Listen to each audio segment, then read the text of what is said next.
সংগ্রামী বন্ধুগণ, আমরা এখন একটা অন্তর্বর্তীকালীন সরকারের শাসনে আছি।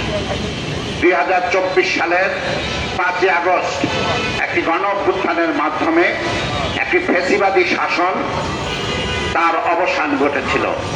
তৎকালীন ফ্যাসিবাদী শাসক শেখ হাসিনা দেশ থেকে পালিয়ে যেতে বাধ্য হয়েছিল। সেদিন আন্দোলনের একটি মূল কথা ছিল একটি গণতান্ত্রিক বাংলাদেশ প্রতিষ্ঠা। অর্থাৎ বিগত ফ্যাসিবাদী সরকার তারা 3টি নির্বাচন করেছে, 2014, 2018 এবং 2024। এই প্রত্যেকটি নির্বাচন জনগণ গিয়ে ভোট দিতে পারে নাই। ফ্যাসিবাদী সরকার তাদের ইচ্ছামতো প্রার্থীদের পাশ করিয়ে নিয়ে এসেছে।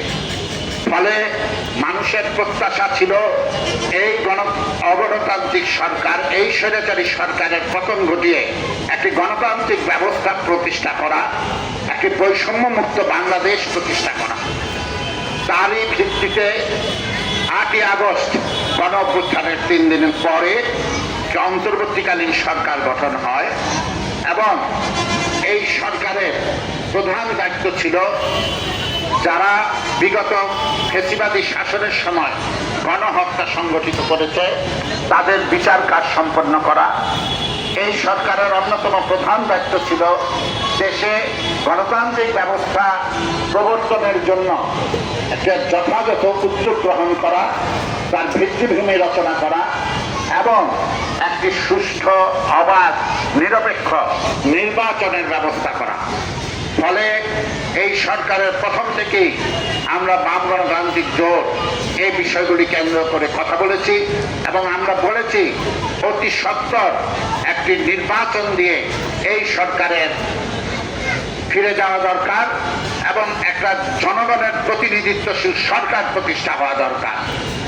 কিন্তু এই সরকার ক্ষমতায় আসার পর বিগত স্বৈরাচারী শাসনের সময়ে যে সংকটগুলি তীব্র রূপে তৈরি হয়েছিল সেই সমস্যাগুলির মূলত কোনো সমাধান হয়নি। দ্রব্যমূল্য সেটা নিয়ন্ত্রণ হয়নি, সন্ত্রাস নৈরাজ্য সেটা বন্ধ হয়নি। যখন তখন মব সন্ত্রাসীদের আক্রমণ আমরা দেখতে পাই। এই মব সন্ত্রাসীরা সাম্প্রদায়িক উদ্দেশ্যে আমাদের দেশের শতাধিক মাজার ভাঙচুর করেছে, বিভিন্ন সাংস্কৃতিক অনুষ্ঠান, লালনের মেলা, বিভিন্ন বাউলদের উপর সেখানে আক্রমণ করেছে। শুধু তাই না, তারা নারীদের উপরও তাদের পোশাক পরিচ্ছদ নিয়ে হামলা করেছে। সংগ্রামী বন্ধুগণ, এই মব সন্ত্রাসীরা তাদের বিরুদ্ধে সরকার কোনো কার্যকর পদক্ষেপ নিতে ব্যর্থ হয়েছেন। ফলে আজকে 1 বছরের বেশি সময় এসে আমাদের দৃঢ়ভাবে বলতে হয় এই সরকারকে অবিলম্বে নির্বাচন দিয়ে ক্ষমতা থেকে চলে যাওয়া দরকার এবং সেই নির্বাচন হতে হবে একটি অবাধ, নিরপেক্ষ নির্বাচন, অংশগ্রহণমূলক নির্বাচন। সংগ্রামী বন্ধুগণ, কিন্তু আমরা দেখলাম নির্বাচন কমিশন তারা একটি আরপিও সংশোধন করেছে। আরপিও কি আপনারা জানেন? একটা নির্বাচন কি আইনের ভিত্তিতে হবে সেটা হলো আরপিও। সংগ্রামী বন্ধুগণ, এই আরপিও সম্পূর্ণ অগণতান্ত্রিক ভাবে তারা সংশোধন করেছে।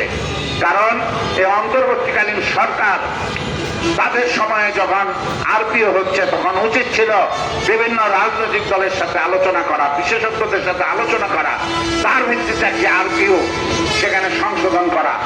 সেটা করা হয়নি। সংগ্রামী বন্ধুগণ, আমরা বারবার যে কথাটা বলেছি, নির্বাচনকে সেখানে সাম্প্রদায়িকতা মুক্ত করতে হবে, নির্বাচনকে পেশি শক্তি মুক্ত করতে হবে, নির্বাচনকে কালো টাকা মুক্ত করতে হবে। এইগুলো প্রতিষ্ঠার জন্য কোনো কার্যকর আইন এই আরপিওর মধ্যে নাই। শুধু মুখে কিছু কথা সেখানে লেখা আছে। সেটা কিভাবে কার্যকর হবে, সেটা কেউ যদি ভঙ্গ করে তার বিরুদ্ধে কিভাবে ব্যবস্থা না হবে সে বিষয়ে সুস্পষ্ট আরপিওতে নাই। আরেকটি বিষয়, একটা নির্বাচন অবাধ নিরপেক্ষ করতে হলে অন্যতম শর্ত হলো দেশের সমস্ত নাগরিক যারা ভোটের বয়স হয়েছে প্রত্যেকেই যাতে নির্বাচনে অংশগ্রহণ করতে পারে। কিন্তু আমরা দেখলাম বিগত 2008 সালে আমাদের দেশে আরপিও সংশোধনের মধ্য দিয়ে একজন নির্বাচনের প্রার্থী, এই জাতীয় নির্বাচনের প্রার্থীর জামানতের জন্য আইন করা হয়েছিল 20,000 টাকা। আমরা তখন তার প্রতিবাদ করেছিলাম।